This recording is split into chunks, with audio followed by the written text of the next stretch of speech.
스펄전 설교 묵상. 오늘 말씀은 1856년 6월 22일 주일 아침 설교 말씀으로 제목은 위험찬 음성이며 본문은 시편 29편 4절 말씀입니다. 여호와의 소리가 위험차도다.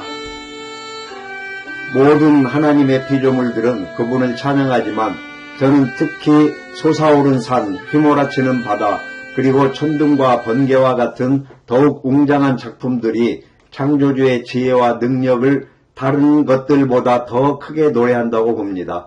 비록 철학자들이 천둥이 자연적인 원인에 의해 설명된다고 확신시킨다 할지라도 저는 천둥을 하나님의 음성으로 여기는 오래되고 보편적인 믿음을 따르고자 합니다. 이 놀라운 음성을 들을 때 가장 완악한 사람들도 창조주가 계심을 인정할 수밖에 없으며 가장 대담한 신성 모독자들도 극도로 나약한 피조물이 됩니다. 그리스도인으로서 저는 천둥 소리를 들을 때 두려움을 느끼기보다는 오히려 기쁨을 느끼며 하늘을 바라봅니다. 왜냐하면 폭풍우 치는 하늘을 타시며 바다를 주관하시는 이 두려운 하나님은 우리의 아버지시요 우리의 사랑이시기 때문입니다. 이 음성은 다른 모든 목소리가 잠잠해질 때 더욱 위험을 바라며 인간의 가장 큰 소리조차도 천둥 속에 계신 하나님의 음성에 비하면 희미한 속삭임에 불과합니다.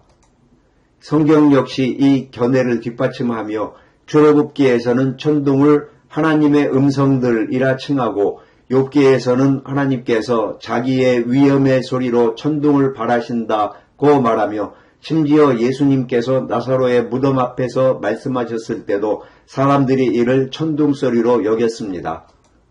하나님께서는 천둥뿐 아니라 다양한 방식으로 인간에게 말씀하셨습니다. 때로는 시내산에 불타는 산봉우리에서 또는 사무엘에게처럼 그 어떤 수단도 없이 직접 말씀하셨고 때로는 천사들을 통하여 꿈이나 밤의 환상 가운데서 말씀하셨습니다.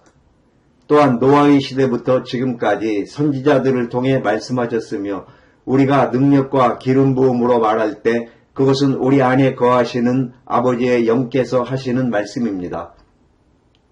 기록된 성경 말씀 역시 하나님의 음성이며 침묵하더라도 그 소리는 온 세상에 퍼져나갔습니다. 더 나아가 하나님께서는 성경이나 사람을 사용하지 않고 성령의 단순한 움직임으로 우리 마음속에 비밀스러운 방향을 제시하거나 어두운 신비를 계시하기도 합니다. 저는 이것이 회심할 때나 우리가 무덤에 가까워질 때마다 모든 그리스도인에게 일어난다고 믿습니다. 이 음성은 인간의 음성으로는 저항할 수 없었더라도 저항할 수 없는 위엄을 지니고 있습니다. 이제 저는 여호와의 소리가 위험차도다라는 교리를 세 가지 관점에서 다루겠습니다. 곧 본질적으로, 끊임없이, 그리고 효력면에서 위험이 가득합니다. 1. 첫째로 여호와의 소리는 위엄으로 가득합니다. 하나님께서는 만왕의 왕이시자 우주의 황제이시므로 그분의 본질 자체가 그분의 모든 행위와 마찬가지로 말씀 또한 신적이며 위엄으로 가득해야 합니다. 저는 음성에 위엄이 있다는 것은 곧 진실하다는 것을 의미한다고 생각합니다. 가장 웅변적인 입술로 말해진 거짓말이라도 결코 위험찰 수 없지만 하나님의 말씀은 티끌만큼의 오류도 없는 순수한 진리이기에 그분의 말씀은 위엄으로 가득합니다. 저는 하나님께서 말씀하셨다면 그것을 그대로 받아들이고 믿으면 됩니다. 그분의 위엄의 음성이 믿지 않는 자를 설득하지 못한다면 저의 추론으로는 결코 설득할 수 없을 것입니다. 또한 위엄 있는 음성은 명령하는 음성입니다. 하나님께서 말씀하실 때 하늘에서는 천사들이 할렐루야를 멈추고 땅에서는 모든 피조물이 반항적인 정념들을 잠잠케 해야 합니다. 저는 하나님께서 강단이나 말씀을 통해 말씀하실 때 우리가 침묵을 지켜야 한다고 생각합니다.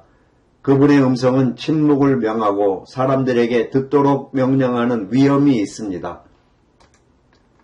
더 나아가 하나님의 음성은 권능으로 가득합니다. 하나님께서는 헛된 말씀을 낭비하신 적이 없습니다. 그분은 빛이 있으라고 말씀하시자 즉시 빛이 있었으며 그분의 강력한 음성은 우리를 의롭게 했고 그분께서 말씀만 하시면 우리의 죄사함이 즉시 확정되고 비준됩니다. 그분의 약속 한마디에는 가장 약한 자를 강하게 만들고 성도들의 무리를 인도하며 요단강을 가르고 천국문을 열기에 충분한 위엄이 있습니다. 궁극적으로 예수 그리스도께서는 성경에서 하나님의 말씀으로 불리심으로 그분은 하나님의 음성이라 할 수 있으며 이 하나님의 말씀은 본질적으로 위엄으로 가득합니다. 천사들과 영화롭게 된 성도들이 주님 앞에 엎드려 경배하듯 우리와 연합된 구원자이신 그분은 본질적으로 위엄으로 가득하십니다. 둘째로 여호와의 소리는 끊임없이 위엄으로 가득합니다. 하나님의 음성은 그분의 노여움으로 인해 엄한 어조를 사용할 때도 있지만 그 엄함 속에 위엄이 있습니다. 때로는 우리에게 진리를 가르치시는 부드러운 교훈의 음성을 사용하시는데 이때에도 위엄이 가득하여 이 성경의 말씀을 고치려 하거나 빼려는 것은 신성모독의 증거입니다. 때로는 감미로운 위로의 음성을 사용하시지만 이 위로 또한 위엄이 가득합니다. 산들이 떠나며 언덕들이 옮겨질지라도 나의 인자함은 너에게서 떠나지 아니할 것이요 라고 말씀하실 때 우리는 이 달콤하고 위엄찬 음성으로 인해 위로받지 않을 수 없습니다.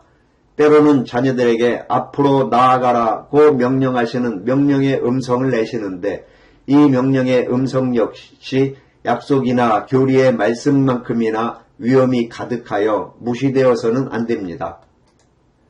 앞으로 하나님께서 일어나라 너희 죽은 자들아 심판을 받으러 오라고 하실 때 그분의 음성은 분명히 위엄이 가득할 것입니다. 이때 무덤이 열리고 모든 사람이 그분의 심판대 앞에 소집될 것입니다. 특히 내 아버지께 복받은 자들아 상속받으라고 하실 때와 저주를 받은 자들아 영원한 불에 들어가라고 하실 때 그분의 음성은 두려우면서도 엄청난 위엄으로 가득할 것입니다.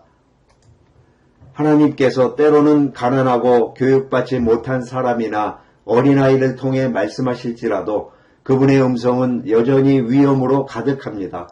사실 사용된 도구가 미천할수록 음성 자체의 위엄은 더욱 크게 나타납니다. 3. 마지막으로 여호와의 소리는 그 효력에서 드러날 때 위엄이 가득합니다. 저는 시편이 묘사하는 효력들을 영적인 작용으로 해석해 보려 합니다. 첫째, 여호와의 소리는 부수는 음성입니다. 여호와의 소리가 백향목을 꺾으시며 가장 교만하고 고집센 죄인일지라도 하나님께서 한마디만 하시면 즉시 부서집니다. 둘째, 그 음성은 움직이고 극복하는 음성입니다. 그가 또 레바논을 송아지같이 뛰게 하시며 세상에 서 있는 로마의 산이든 거대한 이단 체계든 하나님께서 말씀만 하시면 그 단단한 산들이 송아지같이 뛸 것입니다. 셋째, 여호와의 소리는 나누는 음성입니다. 여호와의 소리가 불꽃을 가르시도다. 하나님의 말씀이 영적으로 들릴 때 그것은 사람들을 둘로 나누고 죄인과 그들의 죄를 분리시키며 우리에게 천국으로 가는 길을 터주는 나누는 음성입니다. 넷째, 그 음성은 광야를 진동시키는 큰 음성입니다. 여호와께서 가데스 광야를 진동시키도다. 하나님의 종이 그분의 음성을 말한다면 그 메시지는 청중이 적더라도 우리가 생각하는 것보다 더 멀리 더 크게 들릴 것입니다. 우리의 능력이 약하더라도 하나님께서는 가데스 광야를 진동시키실 수 있습니다. 다섯째, 그 음성은 암사슴이 출산하게 하시는 음성입니다. 만약 사람 안에 그리스도를 향한 갈망이 있다면 하나님의 음성은 그 갈망을 기쁨으로 낳게 만듭니다.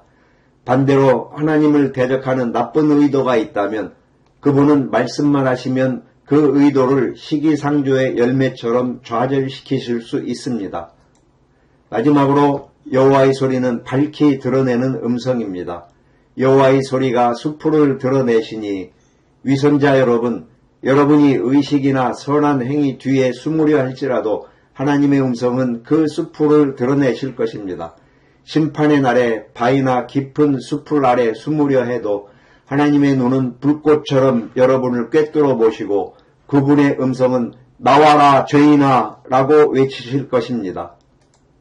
저는 오늘 아침에 그분께서 여러분의 잃어버린 상태를 그리고 그리스도와 무관한 여러분의 모든 율법적 소망이 얼마나 허점투성이인지를 드러내 주시기를 기도합니다.